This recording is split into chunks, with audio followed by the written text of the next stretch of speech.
বিসমিল্লাহির রহমানির রহিম। ফাইজা রান্নাঘরে আপনাদেরকে স্বাগতম। আজকে আমি একটা পাক করতেছি ফাইজা রান্নাঘরে। একটা আমাদের পালা মুরগি, রাতা মুরগি, মোরগ।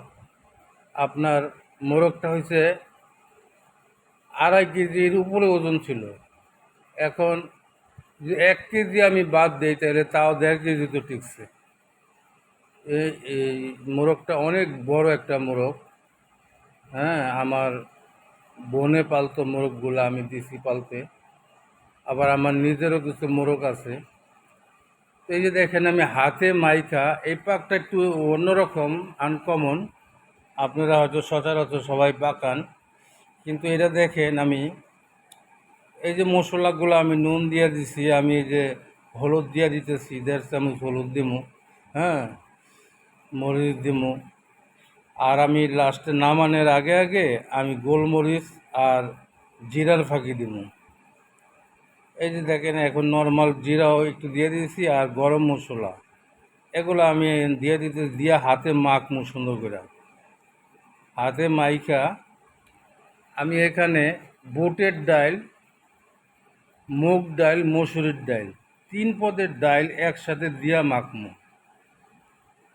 এইভাবে এটা দাওয়াতে তবলিগের সাথীরা যারা আছে হেরা বুঝে এটা কীভাবে খাইতে হয়, ওনারা খায়। আপনারা এইভাবে একবার খায়া দেখেন। হ্যাঁ, বলে একবার এই যে আমি দেখেন ডাউলগুলা দিয়ে দিলাম, একবার এক স্বাদ পাইবেন। আল্লাহ পাকের নিয়ামত কতভাবে আমরা ব্যবহার করি। হ্যাঁ, আল্লাহ পাক কোরআন শরীফে বলে না, হ্যাঁ, এই কোন কোন নিয়ামত অস্বীকার করবা। তো আমরা নিয়ামত তো অস্বীকার করি। এই যে আমি তেজপাতা 3টা দিয়া আমি আগলাও কিছু গরম মশলা দিয়ে দিতেছি। বড় এলাচ একটা দিমু, এই যে বড় এলাচ একটা দিলাম। আবার ছোট এলাচ দিলাম 3-4টা। তারপরে আপনার এই লং টং এগুলো আমি দিয়ে দিচ্ছি। তারপরে দারচিনি 1 ইঞ্চির মতো একটা ভেঙে 2 টুকরা করে আমি দিয়ে দিতেছি। এই পাকটা কিন্তু এইখানেই শেষ। এখানে আমি হাতে মাখমু, তেল তোল যা আছে এইখানে আমি দিব। এই যে দেখেন আমি পেঁয়াজগুলো পুরোপুরি দিয়ে দিছি। এখানে আপনার 1 পোয়ার কাছাকাছি পেঁয়াজ দিছি। হ্যাঁ, 1 পোয়ার কাছাকাছি পেঁয়াজ দিছি, মানে 250 গ্রাম আর কি। একটা না 2টা পেঁয়াজ রাখছি খালি। আর এই যে দেখেন ফাইনালি আমি যে মশলাটা আমার বানানো হাতের, আমি ওই মশলাটাও দিয়ে দিলাম, যেটার মধ্যে জয়ত্রী জয়ফল আছে। আপনারা চেষ্টা করবেন এই মানে কিছু কিছু পাকের মধ্যে আপনার ময় মশলাটা একটু ভালো দিতে। আমি এই যে দেখেন রেগুলার তেল দিয়ে পাক করবো, আমার সরিষার তেল দেওয়ার দরকার নাই, কারণ এটা দেশি মুরগি, তার স্বাদ এমনিতেই আল্লাহ পাক বাড়ায় রাখছে।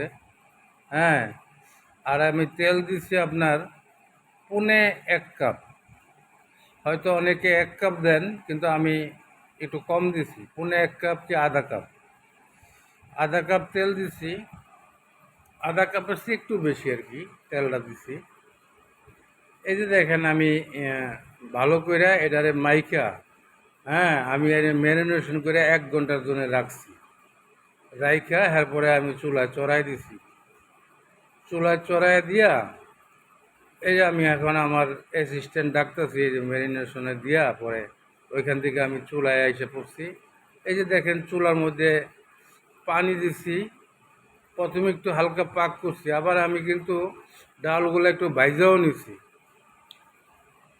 এখন দেখেন ঢাইকা দিছি, এখন এটারে বেশি সময় লাগবো না, আপনার অল্প সময়ের মধ্যেই পাকটা হয়ে যায়। আপনারা দেখতে থাকেন। হ্যাঁ, এই পাকটা আপনারা একবার বানায় খান, যারা ডাউল পছন্দ করেন, দেশি মুরগি পছন্দ করেন, একবার পাকায় খান এই পাকটা।